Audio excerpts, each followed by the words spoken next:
How do I understand my health record? Welcome back. I'm Dr. Michael Warner with Patient Advocacy Initiatives. Kindly answer these quick questions.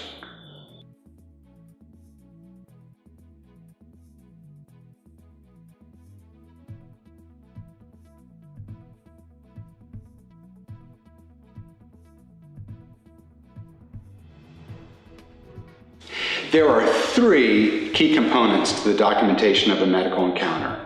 They include the history, the examination, and medical decision-making. If you keep this in mind, you will be able to figure out your health record. Years ago, medical charts were little notes to remind the doctor of why you sought medical attention.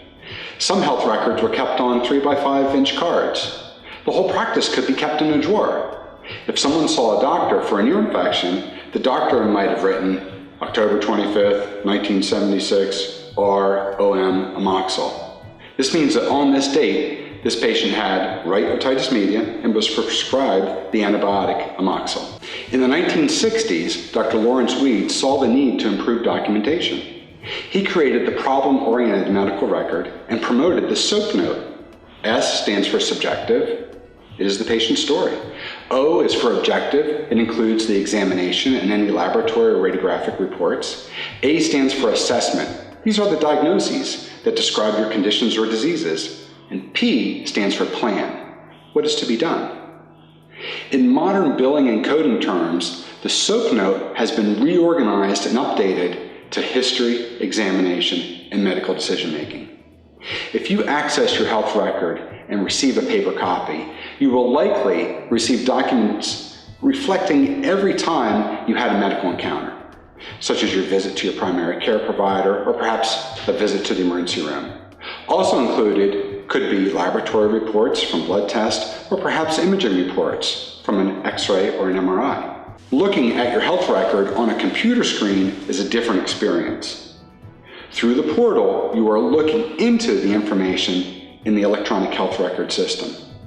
All of your medical visits help create a homepage that appears to show your most recent medication and allergy list. It also highlights your current diseases or conditions. And from this homepage, you can access laboratory reports, imaging study reports, and also consultation notes from specialists.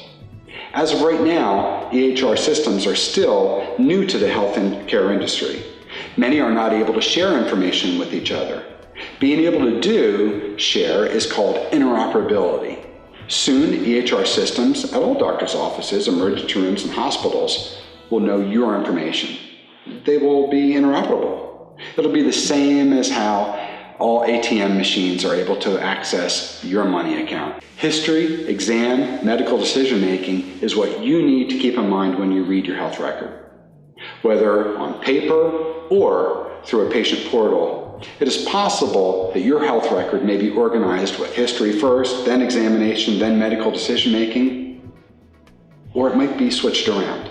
As long as you know about the parts of your health record, then the order should not matter. History, examination, medical decision-making. The history includes your story. When you read your record, you should be able to recognize your story and your need for medical attention. In the next few modules, I will show you details that make up a history. The history is where you explain details that describe your concerns. For someone with a new problem, for example, the history asks, when did it start? How bad is it now? What makes it better or worse? The examination records pertinent findings that were observed when your medical provider examined you. Are your lungs clear to auscultation? Is there any edema, swelling in your legs? Some of the terms may be unfamiliar to you, but with a little effort, you will learn to understand the terminology. Medical decision-making includes an assessment of your diseases and conditions, along with the plan. Do we keep doing what we are already doing, which could mean stay on the same medication doses, or do we do something different? Here again, some of the terms may be unfamiliar to you, but you will be surprised how much you know. Most people may not know what a medial meniscus tear is of the knee, but I bet that you know the term if you have had a tear of your medial meniscus. If you read your health record and understand what is going on, then you will be better able to participate in the medical decision-making process. When you and your health provider work together on the assessment and plan, this is called shared decision making. In the next modules, I will further break down the history into its parts.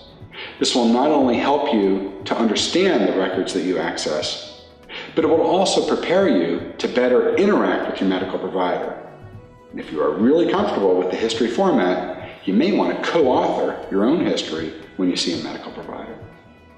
I look forward to seeing you at the next module. Kindly answer 3 quick questions.